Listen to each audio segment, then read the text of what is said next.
नमस्कार साथियों, स्वागत है आपका अपने YouTube channel YK online education में। उम्मीद है आप सब स्वस्थ होंगे, मस्त होंगे और अपनी पढ़ाई में व्यस्त होंगे। दोस्तों, गढ़वाली लोक साहित्य हम पढ़ रहे हैं। इससे पहले मैंने एक शॉर्ट वीडियो बनाया था जिसमें मैंने कुछ प्रमुख गढ़वाली साहित्यकारों को लिया था, जो गढ़वाल के लोक साहित्यकार हैं, और उनकी कुछ रचनाओं को आपको बताया था। तो उम्मीद है आपने ज़रूर देखा होगा। साथ ही कुमाऊँ के लोक साहित्य के जो प्रमुख कवि हैं या लेखक हैं, उनकी रचनाओं को लेकर भी मैंने वीडियो बनाया था। तो मैं उम्मीद कर रही हूँ आपने दोनों वीडियोस ज़रूर देखे होंगे। साथ ही उत्तराखंड के साहित्यकारों पे भी मैंने वीडियो बनाए थे, और जो आपके सिलेबस के अकॉर्डिंग थे।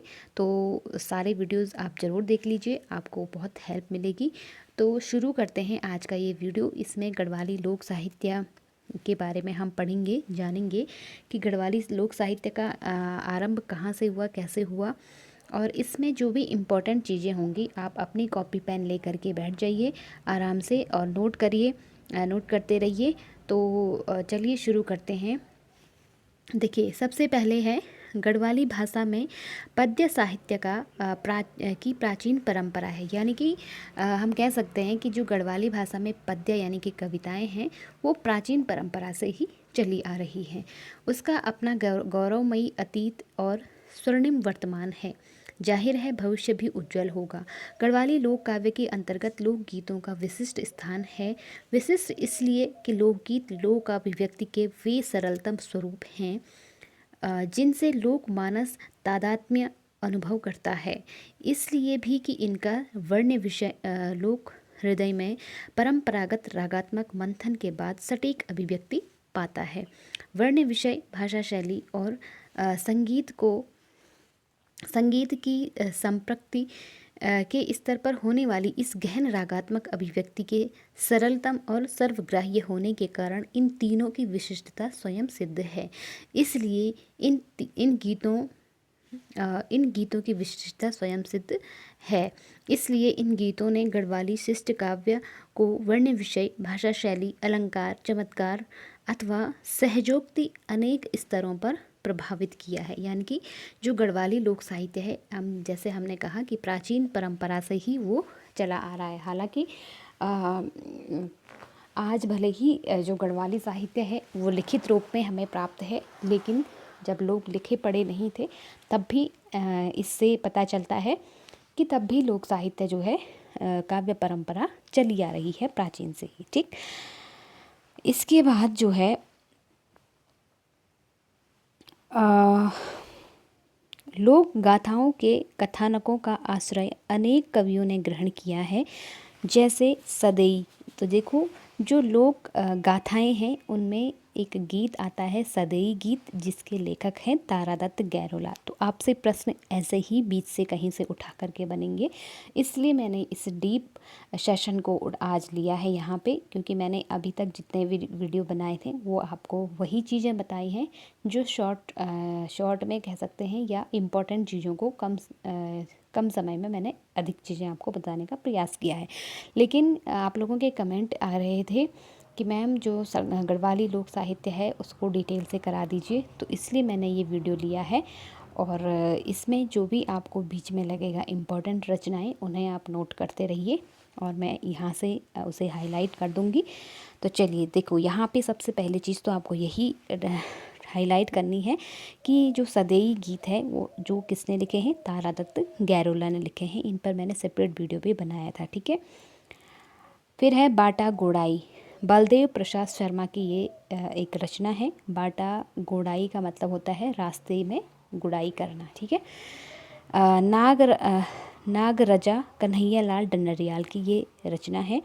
इसके अलावा भक्ति, धर्म, नीति, प्रेम, संघर्ष, जागरण, राष्ट्रीयता आदि अनेक भावों का वर्णन गढ़वाली लोक साहित्य में किया गया है। ठीक, अब आगे बढ़ते हैं। गढ़वाली का आदिकालीन पद्य इतिहास। जिस तरह से हम हिंदी साहित्य का इतिहास को अलग अलग भागों में बांट कर पढ़ते हैं ना, तो इसी गढ़वाली साहित्य को भी हम हिंदी के आदिकाल से को रिलेट करके, यानी कि उससे जोड़ते हुए पढ़ते हैं। ठीक है, तो देखो, जो गढ़वाली का आदिकालीन पद्य इतिहास है उसे हम जानेंगे। आमतौर पर प्रत्येक लोक साहित्य मौखिक परंपरा के बल पर ही जीवित रहता है। गढ़वाली भी इसमें कोई अपवाद नहीं है। गढ़वाली लोक साहित्य की परंपरा व इतिहास सदियों पुराना है, यानी कि बहुत पहले से ही लिखा जा रहा है। ठीक है।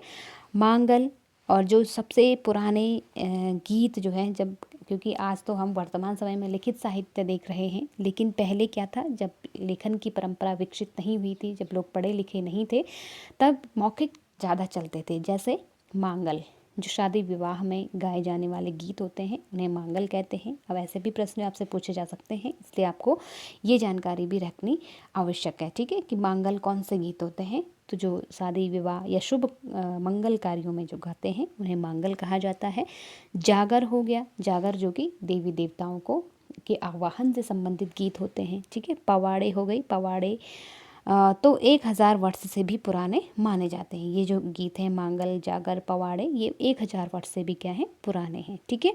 यह हमारे समाज, सभ्यता व संस्कृति के प्राचीनतम व प्रामाणिक दस्तावेज हैं। यानी कि इन्हीं मांगलों से या इन्हीं पवाड़े, जागरों से हमें पता चलता है कि ये परंपरा जो है वो बहुत पहले से चली आ रही है। ठीक। यद्यपि इस तरह के पद्य लोक साहित्य का विपुल भंडार दस्तावेजों के रूपों में संकलित है, किंतु बावजूद इसके अभी भी बहुत सा साहित्य अप्रकाशित व अप्रचारित है। विद्वानों का मत है कि विश्व भर में शिष्ट साहित्य ने लोक साहित्य के तत्व व प्रेरणाएं ग्रहण की हैं। तो इसका मतलब है कि जो आज का साहित्य लिखा जा रहा है, वो कहीं ना कहीं हमारा जो पुराना मौखिक साहित्य है उससे प्रभावित है, और उसी से प्रभाव ग्रहण करके शिष्ट साहित्य, मतलब जो आज एक शिष्ट सब समाज द्वारा लिखा जाता है, पढ़े लिखे समाज के द्वारा जो आज लिखा जाता है, तो वो लिखा हुआ साहित्य भी आज कहीं ना कहीं हमारे जो मौखिक साहित्य है उससे प्रभावित है। ठीक। अब देखिए यहाँ पे थोड़ा लोक गाथाओं को जान लेते हैं। हमारे समाज के पौराणिक व ऐतिहासिक चरित्र, वीर योद्धा आदि की महिमा का बखान, पराक्रम का यशोगान एवं उनकी प्रेम कथाओं का काव्यमय वर्णन लोक गाथाओं में पाया जाता है। ये सभी लोक गाथाएं काव्य सौंदर्य से ओतप्रोत हैं, जिनमें अद्भुत काव्य सौष्ठव, सुगढ़ शिल्प और अनोखी भाषा शैली है, जिसके आधार पर साहित्यकार उन्हें उच्च कोटि के काव्य में रखते हैं। इसके अलावा साहित्य मर्मज्ञों ने गढ़वाली लोक गाथाओं को 4 वर्गों में विभाजित किया है: धार्मिक गाथाएं, वीर गाथाएं, प्रणय गाथाएं और चैती गाथाएं। तो जो धार्मिक गाथाएं हैं, जैसे मैंने बताया, देवी देवताओं के आवाहन गीत जिसमें होते हैं, वो धार्मिक गाथाएं हो जाती हैं। ठीक है। वीर गाथाएं, जो वीर योद्धाओं के, जैसे जो वीर पुरुष होते हैं, उनके गान से संबंधित जो गाने होते हैं, उन्हें वीर गाथाएं, जैसे तीलू रौतेली के संबंध में, या और भी बहुत सारे हैं। ठीक है। तो उनके वीर गाथाएं होती हैं। और प्रणय गाथाएं, जो शादी विवाह इस तरह के जो गीत होते हैं, वो प्रणय गाथाएं, उन्हें हम कहते हैं। ठीक है। और चैती गाथाएं, जो कह सकते हैं कि मौसम से या फसल से या ऋतु से संबंधित जो गाथाएं होती हैं, तो वो चैती गाथाओं के अंदर उनको रखा जाता है। ठीक है। चलिए, इसके बाद आगे बढ़ते हैं। अधिकांश धार्मिक गाथाओं का आधार पौराणिक है, यानी कि जो अधिकांश धार्मिक गाथाएं हैं, उनमें जो पात्र हैं वो क्या हैं, पौराणिक पात्र हैं। ठीक है, आप ध्यान रखेंगे। इसके बाद इनमें प्रमुख सृष्टि, उत्पत्ति, निरंकार, नागराजा, पांडव, नरसिंह आदि की धार्मिक जागर गाथाएं हैं। यानी कि धार्मिक पात्र किसमें हैं, जैसे निरंकार हो गया, नागराजा हो गया, पांडव हो गया, है ना, नरसिंह, तो ये सारे क्या हैं, पौराणिक पात्र हैं। तो इन्हीं को लेकर के क्या है, जो गाथाएं हैं, धार्मिक गाथाएं, वो लिखी गई हैं या गाई गई हैं। ठीक है। ये धार्मिक गाथाएं अनेक जनमानस का मार्गदर्शन करती रही हैं। पांडव वार्ता में द्रौपदी स्वयंवर के समय वरेण्य को शक्ति संपन्न होने के साथ साथ धार्मिक व श्रेष्ठ कर्मों वाला बताया गया है, जिसका काव्य सौंदर्य दर्शनीय है। तो यहाँ पे देखिए एक लिखा भी गया है गढ़वाली भाषा में, मिंत जान बुबाजी वे माला दगड़या, जो बाण भेद माछी को नेत्र भेदलो, जो छाती का बालोन किवाड़ ख्वाललो, जो 9 दूण लिम्बा जुंगो माँ थामलो। तो जहाँ तक मैं इसका अर्थ समझ रही हूँ, जहाँ पे जब द्रौपदी का स्वयंवर होता है, तो यहाँ पे जब मछली का, क्योंकि वहाँ पे रखा जाता है कि जो मछली की आंख में तीर मारेगा वही द्रौपदी का पति होगा। तो यहाँ पे द्रौपदी का जो गान है ये द्रौपदी के द्वारा जो है कहा गया है इसमें कि मैंने तो वहाँ जाना है बुबा जी मतलब पिताजी, जो बाण भेद माछी को नेत्र भेद लो, यानी कि जो नेत्र में मछली के नेत्र में तीर मारेगा, इस तरह से इसका मैं अर्थ समझ रही हूँ। चलिए खैर, अर्थात यहाँ पे दिया भी हुआ है। राजकुमारी द्रौपदी अपने पिता से कहती है कि हे पिता, मैं उस योद्धा का वर्ण करूँगी जो छाती के बालों से दरवाज़ा खोल दे, जो घूमती हुई मछली की आंख पर निशाना लगाए, जो 9 मन गलगल यानी नींबू अपनी मूँछों में थाम ले। तो इस तरह की वीर योद्धाओं की यहाँ पे क्या है वर्णन किया गया है। ठीक है, चलिए इसके बाद अगला हम ले लेते हैं गढ़वाली काव्य का उद्भव व विकास। अब देखते हैं गढ़वाली काव्य का जो उद्भव और विकास हुआ वो कहाँ से हुआ, कब से हुआ। ठीक है, जैसा कि पहले ही स्पष्ट किया जा चुका है कि गढ़वाली काव्य अति प्राचीन है। लोक काव्य सन 800 ईस्वी से प्रारंभ माना जाता है। बहुत इंपॉर्टेंट है, इसको आप नोट करिए कि जो लोक काव्य है इसकी शुरुआत कब से मानी जाती है, तो 800 ईस्वी से आरंभ मानी जाती है, जिसका क्रम निरंतर 1800 ईस्वी तक चलता रहा। ठीक है, लोक काव्य 800 से 1800 ईस्वी तक चलता रहा। जब लौकिक गढ़वाली काव्य का प्रसंग आता है तो मोछंग की भूमिका में चक्रधर बहुगुणा व शैलवाणी की भूमिका में अबोध बंधु बहुगुणा ने यह माना है। जो मोछंग है उसकी मोछंग किसने लिखा है, चक्रधर बहुगुणा ने लिखा है। ठीक है, शैलवाणी अबोध बंधु बहुगुणा उनकी भूमिका में ये मानते हैं कि राजा प्रदीप शाह के राज ज्योतिषी कवि पंडित जयदेव बहुगुणा ने सन 1750 ईस्वी में पक्षी संहार काव्य का सृजन किया। उसका एक अंश दृष्टव्य है। तो यहाँ पे आपको एक चीज़ और नोट करनी है, जयदेव बहुगुणा ने लिखा था पक्षी संहार काव्य। ठीक है, चलिए उसमें कुछ ये पंक्तियाँ दी गई हैं। रंच जुड़िया पंच जुड़िया जुड़ीगे घिमसान जी। तो इसको आप पढ़ सकते हैं और इसका अर्थ यहाँ आप देख पा रहे होंगे। ठीक है, तो जो चीज़ें इंपॉर्टेंट है वो मैं आपको बता देती हूँ। और इसके बाद इसके अतिरिक्त आगे देखते हैं। स्वामी शशिधर 1750 से 1825 इनका रहा है जीवन। और सुदर्शन शाह 1825, गुमानी पंत 1780 से 1846, मौलाराम, चंद्र कुमार बटवाल आदि की भी कुछ गढ़वाली रचनाएं पाई जाती हैं। ठीक है, तो चलिए आगे बढ़ते हैं। अब यहाँ पे एक और इम्पॉर्टेंट चीज़ आपको नोट करनी है। गढ़वाली कविता की प्रारंभिक त्रिमूर्ति, यानी कि गढ़वाली कविता में प्रारंभ में 3 लोगों ने बहुत मतलब उन्हें त्रिमूर्ति कहा जाता है। तो देखते हैं कौन है वो। विद्वानों के अनुसार महंत हर्षपुरी गोसाई, लीलानंद कोटनाला एवं हरिकृष्ण दौर्गादत्ती ये कालखंड अर्थात की त्रिमूर्ति माने जाते हैं। यानी कि ये जो 3 व्यक्ति हैं इनको गढ़वाली कविता का प्रारंभिक त्रिमूर्ति कहा जाता है, जिन्होंने गढ़वाली में आरंभिक सृजन किया था। ठीक, तो ये आप नोट करिए। इसके बाद जो गढ़वाली काव्य है उसका उत्थान का हम वर्गीकरण देख लेते हैं। तो कुल 5 उत्थान उसके हुए हैं गढ़वाली काव्य के। गढ़वाली कविता के विकास क्रम को सरलता से समझने के लिए उसके विभिन्न कालखंडों अथवा चरणों का उत्थान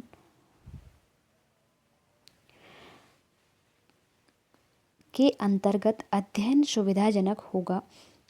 सन 1900 से यदि 25 वर्ष का एक उत्थान निर्धारित किया जाए तो ये उत्थान इस प्रकार होंगे। तो मैंने बताया ना 5 उत्थान है, आगे देखेंगे। प्रथम उत्थान जो है 1900 से 1925 तक चला। द्वितीय उत्थान 1926 से 1950 तक। तृतीय उत्थान 1951 से 1975 तक। चतुर्थ उत्थान जो है 1976 से 2000 तक। और पंचम उत्थान 2001 से 2025 तक माना गया है। ठीक है, यानी कि इसका वर्गीकरण इस प्रकार से किया गया है। हम गढ़वाली साहित्य को जो लोक साहित्य है या लोक काव्य है इसको हम 5 उत्थानों में पढ़ते हैं। ठीक है, अब देखिए इसके बाद प्रथम उत्थान की बात करें, ये लिखित साहित्य की बात हो रही है। ठीक है, देखो 1900 से 1925 ईस्वी। तो 1905 में गढ़वाली पत्र का जन्म हुआ। गढ़वाली पत्र निकलता था 1905 में। ठीक है, कुछ साहित्य प्रेमी जो विशेष रूप से हिंदी साहित्य से अनुराग रखते थे, उनका ध्यान गढ़वाली की तरफ गया। शिक्षित गढ़वाली समाज का ध्यान भी गढ़वाली कविता की ओर आकर्षित हुआ, तभी गढ़वाली कविता ने नवजीवन पाया। गढ़वाली कविता को नवजीवन देने वाले कवियों में आत्माराम गैरोला, ध्यान रखेंगे, सत्य शरण रतूड़ी, भवानी दत्त थपलियाल, तारादत्त गैरोला एवं चंद्रमोहन रतूड़ी आदि प्रमुख थे। ठीक है, इससे पूर्व Taradatt Gairola the song of Dadu एवं हिमालयन फोकलोर लिखकर अंग्रेजी साहित्य में ख्याति अर्जित कर चुके थे। तो ये 2 रचनाएं भी आप ध्यान रखेंगे। तारादत्त गैरोला ने अपनी 2 रचनाएं जो हैं गढ़वाली लेखन से पहले इंग्लिश में लिखी थी। द सॉन्ग ऑफ दादू, जिसमें मैंने बताया था आपको कि जो दादू दयाल थे उनके जो पद थे उनको इन्होंने ट्रांसलेट किया था या अनुवाद किया था। ठीक है, हिमालयन फोकलोर भी इन्होंने लिखा था अंग्रेजी में। ठीक है, जबकि हिंदी, अंग्रेजी व संस्कृत के धुरंधर विद्वान पंडित चंद्रमोहन रतूड़ी सहित कोई भी भाषा अपना सकते थे, यानी कि उन्होंने भी पढ़े लिखे थे तो किसी भी भाषा में लिख सकते थे, किंतु उन्होंने इन तीनों को छोड़कर अपनी गढ़वाली को अपनाया। उसी में लिखा इस उत्थान में आत्माराम गैरोला कृत पंछी पंचक अबला की पुकार, इसको आप ध्यान रखेंगे। ठीक है, आत्माराम गैरोला की जो रचनाएं हैं, पंछी पंचक हो गया, अबला की पुकार हो गया, बेटुलो हो गया, सूर्योदय हो गया। ठीक है, ये रचनाएं आप नोट करते रहिए। सत्य शरण रतूड़ी, उठो गढ़वालियों, तो ये उनका है उठा गढ़वालियों, माफ कीजिएगा उठो नहीं है, उठा गढ़वालियों, क्योंकि गढ़वाली में लिखा है। तो सत्य शरण रतूड़ी ने लिखा है उठा गढ़वालियों। गढ़वाल की सेना को युद्ध का वास्ता प्रस्थान, चंद्रमोहन रतूड़ी ने लिखा है देवबण को वर्णन। ठीक है, विरह बसंत विलाप, टीरी से विदा, प्रथम उत्थान में ही बलदेव प्रसाद शर्मा दीन की गेय रचना है बाटा गोडाई, और किसकी है, बलदेव प्रसाद शर्मा की है। ठीक है, पहले भी बताया था बाटा गोडाई।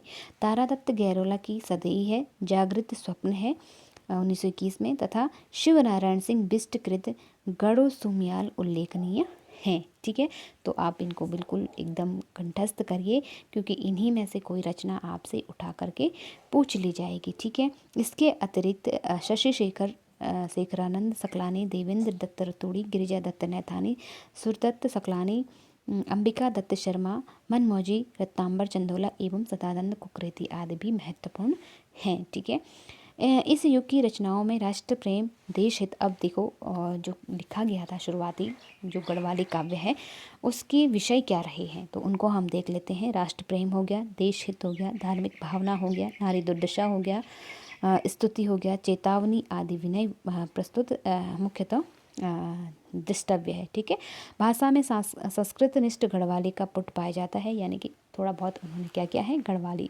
के साथ साथ संस्कृत का भी कुछ कुछ वर्ड को प्रयोग किया है। ठीक है, छंदबद्ध रचनाएं हैं, कला पक्ष की अपेक्षा भाव पक्ष अधिक प्रबल दिखाई देता है। अधिकांश लेखक उच्च शिक्षा प्राप्त भाषाओं के ज्ञाता थे, यह विद्वता व शास्त्रीयता उनकी रचनाओं में स्पष्ट झलकती है। यानी कि जो 1900 से 1925 का साहित्य था, क्योंकि अब जो है लिखित साहित्य प्राप्त हो गया था, पढ़े लिखे लोगों के द्वारा साहित्य लिखा जा रहा था, इसलिए जो है उनकी विद्वता का जो हमें लक्षण है वो उनकी शास्त्रीयता उनकी काव्य में स्पष्टतः झलकती है। ठीक है, द्वितीय उत्थान की अगर हम बात करें 1926 से 1950 इसका समय रहा है। इस युग में गढ़वाली कविता ने अपनी धारा को तीव्र करके बदलने का भी साहस दिखाया। इस युग के कवि इक्का दुक्का कविताओं तक सीमित नहीं रहे, बल्कि उन्होंने कविता संग्रहों का सृजन व प्रकाशन कर डाला। इससे पहले हम देख रहे थे कि कुछ कवि हुए जिन्होंने कुछ कुछ कविताएं लिखी हैं, हालांकि उन्होंने किसी और भाषा में लिखा पहले, फिर कुछ कविताएं उन्होंने गढ़वाली की ओर फोकस उनका गया और गढ़वाली में लिखी। लेकिन इस युग में क्या है, द्वितीय उत्थान में अब कवियों ने कुछ एक दो कविताएं नहीं बल्कि अपना पूरा का पूरा फोकस जो है वो गढ़वाली पर डाला। ठीक है, इनकी रचना गढ़वाल व देश के विविध विषयों पर दिखाई देने लगी। इसी उत्थान की रचनाओं में तोता कृष्ण गैरोला की है प्रेमी पथिक, ध्यान रखिएगा। योगेंद्र पुरी की है फुलकंडी, ठीक है, यानी कि फूलों की कंडी, जिसको हम निगाल से जो कंडी बनती है। ठीक है, चक्रधर बहुगुणा की है मोछंग, बहुत ध्यान रखिएगा इसको भी। केशवानंद कैंथोला की है मन तरंग। भजन सिंह सिंह की है सिंहनाद, तो बहुत इंपॉर्टेंट है, इसको आप ध्यान रखेंगे, ठीक है। सिंहनाद भजन सिंह सिंह की है। तारा दत्त लखेड़ा की है बिरहिणी बाला। भोला दत्त देवरानी की जुवो और जनानी, ये भोला दत्त तिवारी देवरानी की क्या है, जुवो और जनानी, ठीक है। सदानंद जखमोला की है रैबार, ध्यान रखिएगा। एवं भगवती चरण निर्मोही की है हिलांश। उल्लेखनीय रचनाएं हैं किसमें, द्वितीय उत्थान में, ठीक है। इस द्वितीय उत्थान में रचनाकारों ने अपनी कविताओं में समाज व राष्ट्र के लिए उपयोगी विचारधारा पर अधिक बल दिया। इसके लिए उन्होंने कुछ सरल व मधुर आख्यानों को भी चुना, तो वहीं कुछ नई कल्पनाशीलता का परिचय भी दिया। इसके लिए उन्होंने शिल्प की दृष्टि से भी उन्होंने कुछ सरल प्रयोगों की आवश्यकता महसूस की। साथ ही उन्होंने संस्कृत छंदों का प्रयोग व व्याकरण के नियमों का भी पालन किया। कुछ कवियों ने लोक में प्रचलित छंदों का अपनी कविताओं में सफल प्रयोग किया। इस उत्थान में गढ़वाली काव्य में मौलिक अभिव्यक्ति अंकुरित हुई एवं रस को प्रधानता देने वाली प्रतिभाएं भी प्रकाशन में आई। अब क्योंकि साहित्य को और परिष्कृत किया जाने लगा और अच्छे से उसको निखार दिया जाने लगा, तो पहले केवल जो प्रयास कर रहे थे, अब वो पूरा का पूरा साहित्य जो है वो गढ़वाली में लिखने का प्रयास कर रहे हैं, जिसमें वो रस छंद इन सब को भी प्रयोग में लाने लगे हैं, ठीक है। चलिए अब तृतीय उत्थान में देख लेते हैं इसमें क्या होता है। देखिए तृतीय उत्थान जो कि 1951 से 1975 ईस्वी जिसका समय है आज़ादी के पश्चात। अब क्योंकि आज़ादी मिल चुकी है तो अब देखते हैं कि यहाँ पे जो विषय हैं वो कौन से होते हैं, है ना। देश के तमाम वर्ग अपनी अपनी सामर्थ्य अनुसार देश के नवनिर्माण में लग गए। गढ़वाली भी इस अभियान में पीछे नहीं रहे। देश विभाजन के पश्चात पर्वत निवासियों में न तो कोई सांप्रदायिक संकट था, न ही शरणार्थियों की सी कोई समस्या, क्योंकि देश में अब यही समस्या रह गई थी। देश तो आज़ाद हो चुका था लेकिन समस्याएं अभी भी जस की तस थी। एक तो सांप्रदायिकता की थी, कुछ शरणार्थियों की थी, है ना, और भी बहुत समस्याएं थी। लेकिन पहाड़ में क्योंकि न तो शरणार्थियों का वैसा कुछ था और न ही संप्रदायवाद यहाँ पे चलता था, क्योंकि मैक्सिमम जो एरिया था, जो क्षेत्र था गढ़वाल में या कुमाऊं में कहें, उत्तराखंड के इलाके में कहें, तो क्या था, एक ही संप्रदाय के लोग यहाँ पे पाए जाते थे, ठीक है। किंतु सांस्कृतिक मूल्यों व पेशों में एकदम तेजी से बदलाव के कारण रोजगार की समस्या ही मुख्य रही। अब क्योंकि ये समस्या तो बहुत पहले से चली आ रही थी, तो यही एक समस्या जो थी उस समय भी बरकरार थी, ठीक है। इसके कारण गढ़वालियों में दो वर्ग बन गए। एक तो वे जो अपनी पुश्तैनी जमीन में जी तोड़ मेहनत करने लगे और दूसरे वे जो रोजी रोटी की खातिर पलायन कर गए। तो आप समझ पा रहे होंगे कि 1951 से ये दौर पलायन का शुरू हो चुका था, ठीक है। इस देश काल परिस्थिति के अनुसार ही जीवन की इस विषम परिस्थिति दुख दर्द को गढ़वाली कविता ने अभिव्यक्त किया। और जो साहित्यकार जो कविताएं कर रहे हैं, जो लेखक जो कवि हैं, उनके कविताओं में हमें क्या देखने को मिल रहा है, पहाड़ की पीड़ा। जो लोग पहाड़ों को, कुछ लोग तो वही हैं जो जिनके पास अपनी ज़मीन अपनी जायदाद पे मेहनत करने के अलावा कोई दूसरा रास्ता नहीं है, ठीक है। और कुछ लोग वो हैं, एक वर्ग जो वो है जो थोड़ा बहुत पढ़ा लिखा है और अपनी रोजी रोटी की तलाश में वो घर से बाहर निकलता है, अपने पहाड़ों को छोड़ करके शहरों मैदानों की तरफ पलायन करता है। तो वो पलायन की पीड़ा और वो बेरोजगारी की पीड़ा को अब साहित्यकार अपने साहित्य में उबारने लगे हैं, उसकी अभिव्यक्ति करने लगे हैं, ठीक है। उम्मीद है आप लोग समझ पा रहे होंगे दोस्तों। यदि समझ में आ रहा है तो प्लीज़ लाइक करते रहें और कमेंट ज़रूर कीजिए कि आपको ये सेशन कैसा लग रहा है। क्या आप इसी तरह से डिटेल्स वीडियो चाहते हैं या शॉर्ट वीडियो चाहते हैं, क्योंकि मेरा ये मानना है पढ़ाई का कोई शॉर्टकट नहीं होता है। अगर हमें सिलेक्शन पाना है तो हमें डीप घुसना ही पड़ेगा, और हम सब जानते हैं कि कंपटीशन कितना टफ़ है और क्वेश्चन कहाँ से बन रहे हैं, कितने डीप बन रहे हैं, तो हमें डीप तो पढ़ना पड़ेगा। इसलिए मैंने सोचा कि क्यों न मैं आज एक सेशन जो है आपको डीप स्टडी से लेके आऊँ। तो यदि आपको ये सेशन अच्छा लगे तो आप लोग मुझे कमेंट करके ज़रूर बताएं। मैं आगे भी इस तरह के डीप सेशन आपसे शेयर करती रहूँगी, ठीक है। चलिए इसके बाद आगे बढ़ते हैं। अ, अब वह सामाजिक विकृतियों के साथ ही मनुष्य को विकासोन्मुख होने की प्रेरणा भी देने लगी। इस तरह से पिछले उत्थानों की तुलना में स्वतंत्रता के बाद गढ़वाली कविता की ओर लोग अधिक आकर्षित हुए, जिसका परिणाम यह हुआ कि कविता की ज़रूरत महसूस होने लगी। इस उत्थान की रचनाओं में श्रृंगार, प्रेम, व्यंग्य, करुणा व राष्ट्रीय भावना को व्यापक फलक मिला और अपने सरल प्रवाह के कारण वह अधिक लोकप्रिय हुई। उसमें प्रकृति के माध्यम से मानवीय संवेदनाओं को अभिव्यक्ति देने वाले उच्च काव्य दर्शों यानी उच्च जो काव्य के आदर्श होते हैं उनकी स्थापना हुई। इसी युग में जगह जगह कवि सम्मेलन आयोजित होने लगे। अब क्या है, क्योंकि आज़ाद देश हो चुका है और अब जो है कवि सम्मेलन भी खुले बिल्कुल जगह जगह पे होने लगे हैं। ठीक है, और जहाँ कवियों को यश प्राप्त होने लगा वहीं भाषा साहित्य की किरण यत्र तत्र पहुँचने लगी। इस दृष्टि से यह उत्थान सर्वथा विशिष्ट और वह ऐतिहासिक माना जाता है। माफ़ कीजिएगा। इसके बाद है साहित्य के प्रति प्रथम आकर्षण। इस उत्थान की स्मरणीय देन है। तृतीय उत्थान के प्रमुख रचनाकार एवं उनकी कुछ उल्लेखनीय कृतियों का उल्लेख करना भी लाजमी है, जो इस प्रकार से है। तो अब हम देखेंगे कि इस उत्थान में कौन सी रचनाएं और कौन से रचनाकार हुए हैं। श्रीधर जमलोकी की जो रचना है रोंदेड़ो, तो इसको भी आप ध्यान रखेंगे। ठीक है, ये इंपॉर्टेंट रचनाएं हैं तो आपको ध्यान रखनी है। ठीक है, ये आज़ादी के बाद के लेखक हैं क्योंकि, और क्या है, श्रीधर जमलोकी की रचना क्या है, रोंदेड़, यानी कि शायद इसका मतलब होगा जो रोते हुए, जो रो रहे हैं। ठीक है, या जहाँ तक मुझे इसका अर्थ समझ में आ रहा है, रोंदेड़ का मतलब होता है यहाँ पर यही होगा कि जो रो रहा है, मतलब ठीक है, जो बार बार रोकर अपनी अभिव्यक्ति, अपनी पीड़ा को, दर्द अपना बयां कर रहा है। ठीक है, गिरधारी प्रसाद थपलियाल की है कंकाल की नवाण। ठीक है, कंकाल की नवाण, इसको वो भी आप ध्यान रखेंगे। मोलियार हो गया सोना बौण या बैण, सोना बैण हो गया है ना, और फुर घिंदुड़ी कहते हैं हमारे इधर गौरैया को। ठीक है, और अबोध बंधु बहुगुणा की जो रचना है रणमंडार, तिड़का, धुयाल, पार्वती, घोल, ये बहुत इम्पोर्टेंट है अबोध बंधु बहुगुणा, क्योंकि मैं आपको पढ़ा भी चुकी हूँ इनके बारे में, तो इनकी रचनाओं को आप विशेष रूप से ध्यान रखेंगे। ठीक है, इसके बाद है कन्हैया लाल डंडरियाल की है मंगतू सहित अनेक कृतियों पर वो इस उत्थान में प्रकाशित न हो सकी।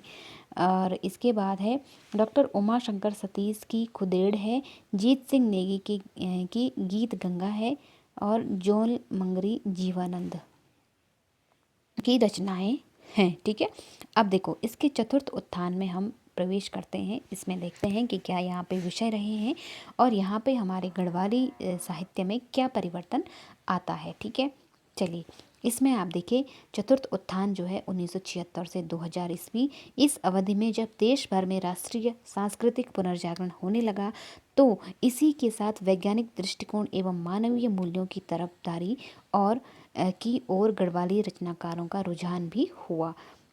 तो यहाँ पे क्या है, अब क्योंकि धीरे धीरे क्या है, पुनर्जागरण का युग आ रहा है। ठीक है, क्योंकि वैज्ञानिक युग हो रहा है, मशीनों का विकास होने लगा, तकनीकी का विकास होने लगा, तो अब जो गढ़वाली साहित्यकार हैं उन्होंने भी जो वैज्ञानिककरण है, जो तकनीकीकरण हो रहा है, उसकी ओर उनका भी रुझान बढ़ने लगा। ठीक है, गढ़वाली कवि अनुभूति व चिंतन के महत्व को समझने लगे। चौथा उत्थान होते ही गढ़वाली कवियों में भी यथार्थवादी दृष्टिकोण, भावना से अधिक विचारों की प्रधानता, भावना अधिक प्रबल दिखने लगी। मानवीय संवेदनाओं की अनुभूति व अभिव्यक्ति प्रमुखता से दृष्टिगोचर होने लगी। इस उत्थान की रचनाओं में काव्य को मजबूत शिल्प मिला, कविता छंद मुक्तता की ओर बढ़ी। हिंदी साहित्य में जिस प्रकार छायावादोत्तर कविता ने प्रगतिवाद और प्रयोगवाद के रास्ते आधुनिक युग में प्रवेश किया, ठीक उसी भांति गढ़वाली कविता में भी ऐसे ही बदलाव स्पष्ट देखे जाते हैं। अब उसके तेवर काफ़ी तीखे व भाषा शैली में भी अभूतपूर्व बदलाव देखने को मिलता है। तकनीकी व शिल्प की दृष्टि से यह उत्थान गढ़वाली कविता का स्वर्ण युग कहलाता है। तो ये इम्पोर्टेंट लाइन आपको ध्यान रखनी है कि जो गढ़वाली कविता का स्वर्ण युग है वो किस उत्थान को माना जाता है। तो आप बोलेंगे या आप ध्यान रखेंगे चतुर्थ उत्थान जो कि 1976 से 2000 तक चला, इस युग को गढ़वाली का स्वर्णिम या स्वर्ण युग कहा जाता है। ठीक है, चलिए ऐसा विद्वानों का मानना है। गढ़वाली कविता के इस स्वर्ण काल में कविता का लक्ष्य सामाजिक पुनर्निर्माण करने वाली विचारधारा को स्थापित करना भी था। कवियों ने भाव व अभिव्यक्ति को नए आयाम दिए, नया शिल्प दिया, जिससे कविता का वैचारिक धरातल बहुत सुदृढ़ हुआ। इस उत्थान के प्रणेता भी गिरधारी प्रसाद कंकाल, अबोध बंधु बहुगुणा, कन्हैया लाल डंडरियाल, प्रेमलाल भट्ट, सुदामा प्रसाद प्रेमी आदि वरिष्ठ कवि रहे हैं। तो जो चतुर्थ उत्थान है उसमें ये कवि रहे हैं जिन्होंने लेखन किया है। इसी उत्थान के अंतर्गत गढ़वाली के महाकाव्य भूमियाल जो कि अबोध बंधु बहुगुणा, नागराजा जो कि कन्हैया लाल डंडरियाल, उत्तरायण जो है प्रेमलाल भट्ट द्वारा रचे गए। तो इनको आप विशेष रूप से ध्यान रखेंगे क्योंकि गढ़वाली का जो स्वर्ण काल था, चतुर्थ उत्थान जो था, उसमें जो काव्य लिखा गया है, एक तो सबसे बहुत फेमस जो रहा महाकाव्य, गढ़वाली का महाकाव्य उसे माना जाता है भूमियाल को। ठीक है, और वो लिखा किसने? अबोध बंधु बहुगुणा ने। और नागराजा जो है वो कन्हैया लाल डंडरियाल ने लिखा है, और उत्तरायण जो है वो किसने लिखा? प्रेमलाल भट्ट। ठीक है, ये महाकाव्य हैं सारे बेसिकली। और इसके साथ ही अनेकों खंड काव्य, प्रबंध काव्य, गीत काव्य सहित सैकड़ों मुक्तक काव्य भी प्रकाश में आए। यानी कि जो इस युग में है, चतुर्थ जो उत्थान है, इसमें जो खंड काव्य हैं वो भी लिखे गए, प्रबंध काव्य भी लिखे गए। प्रबंध मतलब विशाल जो काव्य होते हैं, बड़े काव्य, और मुक्तक काव्य भी इसमें लिखे गए। ठीक है, तो इसी दृष्टिकोण से इस युग को क्या कहते हैं? गढ़वाली काव्य का स्वर्ण काल भी कहा जाता है। ठीक है, उम्मीद है आप लोग समझ पा रहे होंगे। चलिए इसके बाद पंचम उत्थान देख लेते हैं 2000 से 2025 तक।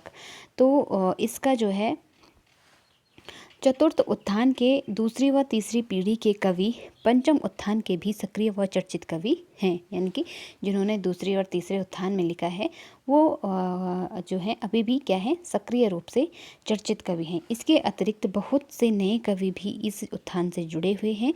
सोशल मीडिया के प्रभाव व सुविधा के कारण आज अन्य उत्थानों की अपेक्षा अत्यधिक साहित्यकार गढ़वाली साहित्य में भी सक्रिय हैं। यानी कि जो हिंदी में लेखन हिंदी साहित्य जो लिखते हैं या हिंदी के कवि हुए हैं, वो गढ़वाली या अपने लोक साहित्य के प्रति भी जागरूक हैं, उसको भी बराबर मात्रा में लिख रहे हैं। आज की कविता की विषय वस्तु बहुत व्यापक हो चुकी है। अपने घर गांव से लेकर अंतर्राष्ट्रीय मुद्दों पर भी गढ़वाली कविता की नज़र जा चुकी है। आज की गढ़वाली कविता में विविध प्रयोग, नवोन्मेषी विचार देखने को मिलते हैं। परंपरा माफ़ कीजिएगा, यहाँ से कुछ थोड़ा सा दिख नहीं पा रहा है, इसलिए जनजीवन में आए बदलाव के कारण कविता में भी बदलाव आना लाजमी है। इसके बाद देखिए, डांडी काठियों की खुद, पलायन की पीड़ा आदि पुराने विषय नीरस से लगते हैं। आज बहुतेरे कवि अपनी रचनाओं के वर्ण विषय दोहरा रहे हैं। यानी कि ये जो डांडी कांडी, क्योंकि देखो सोशल मीडिया का ज़माना है और आज खुद हो गया, डांडी कांडी, इस तरह के गीत जो है विलुप्ति की ओर हमें दिखाई देते हैं। बहुत कम मात्रा में ये चीज़ें हमें देखने को मिलती हैं, क्योंकि फ़ोन, इन चीज़ों ने आज जो है ये सारी जो दूरियां हैं, जो याद है, जो खुदेड़ गीत हैं, जो पलायन है, उसको मतलब बहुत छोटा कर दिया है। तो कहीं ना कहीं वो चीज़ें अब पीछे छूट रही हैं। ठीक है, इसके बाद आगे देखते हैं। यहाँ पे बहुतेरे कवि अपनी रचनाओं में वर्ण विषय दोहरा रहे हैं। काव्य की लगभग सभी विधाओं, छंदबद्ध, छंदमुक्त, क्षणिक काव्य, मुक्तक, प्रबंध काव्य, खंड काव्य, गीति काव्य, हाइकू, जो कि हाइकू छंद आपने हिंदी में भी पढ़ा होगा। ठीक है, ये एक जापानी छंद है। गज़ल में उल्लेखनीय रचनाक्रम जारी है। आज भी गद्य की अपेक्षा पद्य में भी अधिक लिखा जा रहा है और वह भी मुक्तक काव्य वास्तव में खंड काव्य में वह महाकाव्य लिखने के लिए तो निसंदेह संयम सामर्थ्य व विलक्षण प्रतिभा की आवश्यकता होती है। ठीक है, किंतु उपभोक्तावाद व समयाभाव के कारण शायद ही कोई कभी अपनी प्रतिभा के साथ न्याय कर पा रहा हो। तो क्योंकि प्रतिभाएं तो बहुत हैं, लेकिन समय, क्योंकि आज का जो युग है वो दौड़ भाग का इतना ज़्यादा है कि समय नहीं निकल पाता है लोगों को लेखन कार्य के लिए। तो इसीलिए यहाँ पे ये बात कही जा रही है। ठीक है, समय अभाव के कारण। इस उत्थान के प्रमुख कवियों में मुरली दीवान, जिनका आप अक्सर मंचों पर उन्हें सुनते हैं। ठीक है, दिनेश ध्यानी, जगदम्बा चमोला, सुधीर भरतवाल, देवेंद्र उनियाल, संदीप रावत, गीतेश नेगी, जगमोहन बिष्ट, राकेश मोहन खंतवाल, आशीष सुंदरियाल, अनूप रावत, वीरेंद्र जुयाल, अनिल नेगी आदि प्रमुख हैं। तो ये वर्तमान में जो लेखन कार्य कर रहे हैं सक्रिय रूप से, जो गढ़वाली साहित्य लिख रहे हैं, गढ़वाली काव्य लिख रहे हैं, ये उनके नाम हैं वर्तमान समय में। ठीक है, तो दोस्तों उम्मीद है आपने जो ये वीडियो देखा है इससे आज काफ़ी इन्फॉर्मेटिव आपको लगा होगा, काफ़ी चीज़ें आपने नोट की होंगी। और यहाँ से मैं कोशिश करूँगी या आपका कोई डाउट ना रहे, क्योंकि गढ़वाली जो लोक साहित्य है उसका उत्थान मैंने आपको बताया, उसका विकास मैंने बताया। तो मेरी पूरी कोशिश रही है कि इस एक वीडियो में मैं आपको सारा गढ़वाली लोक साहित्य का जो प्रारंभिक जो परिचय है, शुरुआत जो कहाँ से हुई है, कैसे हुई है, तो ये आपको मैंने बताया।